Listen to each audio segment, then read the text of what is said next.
साडा हक जिला परिषद सीओ मुर्दाबाद मुर्दाबाद मुर्दाबाद जिला परिषद सीओ मुर्दाबाद मुर्दाबाद मुर्दाबाद जिला परिषद प्रशासन मुर्दाबाद मुर्दाबाद मुर्दाबाद। ये काम क्यों नहीं कर रहा लोगों के? जब सरकार बजट दे रही है तो वो लोगों के लिए बजट क्यों नहीं लग रहा गाँव में जाकर? सो आज का जो मुख्य एजेंडा, जो मुख्य मुद्दा है कि जिस तरह से आप सभी साथियों को पता है कि जिला परिषद का चुनाव हुए, हमारा पंचायती चुनाव हुए 3 साल के लगभग समय हो चुका है।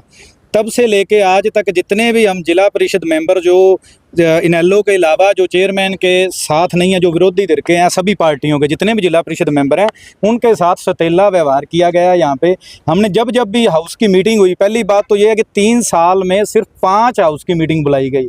जो सबसे बड़ी बात देखा जाए तो क्या विकास होगा जिला परिषद के अंदर? इतने करोड़ों रुपए का बजट है और सिर्फ 5 हाउस की मीटिंग बुलाई गई।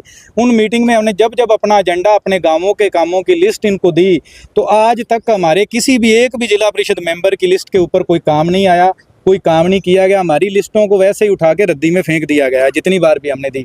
हम सीओ साहब के पास जाते हैं तो सीओ साहब तो एक प्रशासनिक अधिकारी हैं, सरकार के नुमाइंदे हैं। वो उनको चाहिए कि वो सांझे आदमी हैं, वो उस हिसाब से काम करें, हाउस की मीटिंग दोबारा बुलाएं, जल हमारी जो समस्या है हमारी समस्या का समाधान करें। लेकिन उन्होंने हर बार हमारे साथ गैर जिम्मेदाराना व्यवहार किया। हम जब उनके पास गए उन्होंने एक ही बात बोली, आप चेयरमैन से बात करो, आप कोठी चले जाओ। अरे भाई, आप सीओ हो, आप इस जिला परिषद के हेड हो, आपको किस लिए सरकार ने बिठाया है? आप किस चीज़ की तनख्वाह ले रहे हो? आपका कोई हक बनता है, आप चेयरमैन को बोलो कि हाउस की मीटिंग दोबारा रखी जाए। ये जो प्रस्ताव दिए गए हैं जिला परिषद मेंबरों के द्वारा, इनके ऊपर भी कुछ ना कुछ काम किए जाएं। हमने वो जितने भी हम 12 आदमी हैं दूसरे जो विरोध में बैठे हैं, हमने कोई अपने घर के लिए तो वो काम लिखे नहीं थे। हमने वही चौपालें, सड़कें और लाइटों के लिए जो भी दिया, हमने भी साझे काम दिए हैं सारे। तो उनमें से किसी का कोई काम तो होना चाहिए। लेकिन सीओ साहब का जो व्यवहार रहा, जितना वो गैर जिम्मेदाराना रहा, चेयरमैन साहब तो राजनीति करते हैं, अपनी पार्टी के लिए करेंगे वो तो, लेकिन जो सीओ साहब हैं वो भी उन्हीं के भाषा बोलते हैं, जितनी बार भी बोलते हैं। हमने 1 साल देखा, 2 साल देखे, अब 3 साल हो गए। इसलिए हम तंग आकर आज यहाँ पे विरोध प्रदर्शन के लिए 1 दिन का संकेती धरना कर रहे हैं। हम मीडिया के माध्यम से सरकार से भी मांग करते हैं, सीएम साहब हमारे सिर से आ रहे हैं कि आप इस सीओ को चाहे तो यहाँ से ट्रांसफ़र करो, चाहे इन्हें सस्पेंड करो, इनके ऊपर बनती कार्रवाई करो, क्योंकि इन्होंने सभी ने मिलकर भ्रष्टाचार बहुत बड़ा किया है। अगर इसकी परतें खुलेंगी, इसकी जांच हो कि आज तक कितना जिला परिषद में बजट आया है और कितना लगा है, तो बहुत बड़ा घपला हुआ है इसमें। हम चाहेंगे, सरकार से दरख्वास्त करेंगे कि इसकी जाँच होनी चाहिए, जो मुजरिम है उनके ऊपर कार्रवाई होनी चाहिए, और जितने जिला परिषद मेंबर हैं सबको उनके हिस्से का जो ग्रांट बनती है, उनका बजट बनता है, वो उन्हें देना चाहिए। क्योंकि हम भी 10 लोग जो आए हैं, इतने गाँवों को रिप्रेजेंट करते हैं, 10 जिला परिषद मेंबरों को लाखों वोट मिले हैं, लाखों लोगों ने उन्हें चुना है अपने गांवों के लिए, अपने विकास के कार्यों के लिए। तो उन लोगों को भी अपेक्षा है कि ये लोग आएँ और हमारे काम करें। लेकिन यहाँ से फंड के नाम पे कुछ भी नहीं मिलता, हर बार हंस के दिखा देते हैं वो आगे से सीओ साहब, चेयरमैन साहब हमारी बात नहीं सुनते।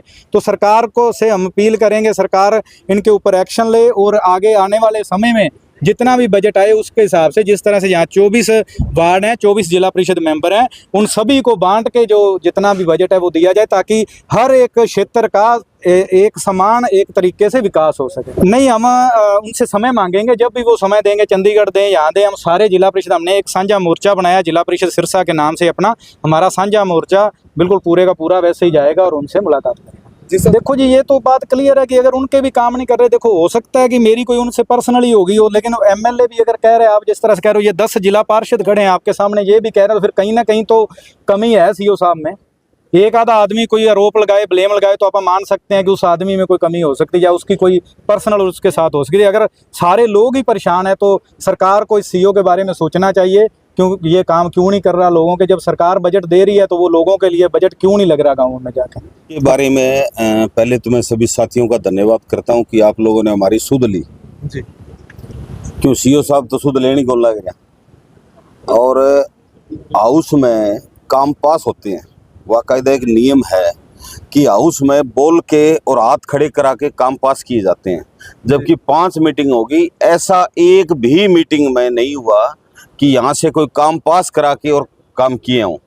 ये यहाँ से मीटिंग होगी बस दैट्स ऑल, किया, सिस्टम को क्लोज और चले जाते हैं। फिर अपनी कोठी पे ये काम लिखाते हैं और ये एक तरफा मतलब जो ये सिस्टम चला रहे हैं, सीओ साहब को ये अपनी अपनी लिस्टें दे देते हैं, ना ये उसमें पास होता है। मेरे पास वीडियो है इस चीज़ की, जो ये काम अब पिछली मीटिंग में जो काम पास किए इन्होंने, ये इस मीटिंग में एक भी कोई काम पास नहीं हुआ और उसके बावजूद भी इन्होंने मतलब ये काम पास किए हैं।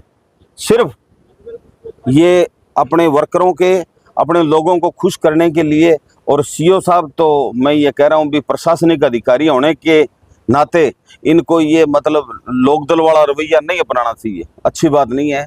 सरकार पैसे दे रही है, सरकार तनख्वाह दे रही है, सरकार हरियाणा सरकार ने इतना बजट दिया है सिरसा जिला परिषद का जिसका कोई सीमा नहीं है पिछले 3 सालों में, लेकिन काम नहीं कर पाए। ये एक ही काम करते हैं, लाइटें, वो काम करते हैं जिसमें 50% मार्जिन हो। सरकार इसका इंक्वायरी करवाए अपने लेवल पे, फिर देखो इनका कितने बड़े घोटाले निकलते हैं। और जितने सरपंच, जितने जिला परिषद, ये लोग इतने दुखी हैं इन लोगों से। हम सीएम साहब से भी मिलेंगे टाइम लेके और हम सीएम साहब को इसके बारे में अवगत कराएंगे भी इतना बड़ा इन्होंने घोटाला कर रखा है, कृपया इसकी इंक्वायरी की जाए और सीओ साहब के खिलाफ सख्त एक्शन लेके। और सरकार से हमें यहाँ जिला परिषद से कोई उम्मीद नहीं है,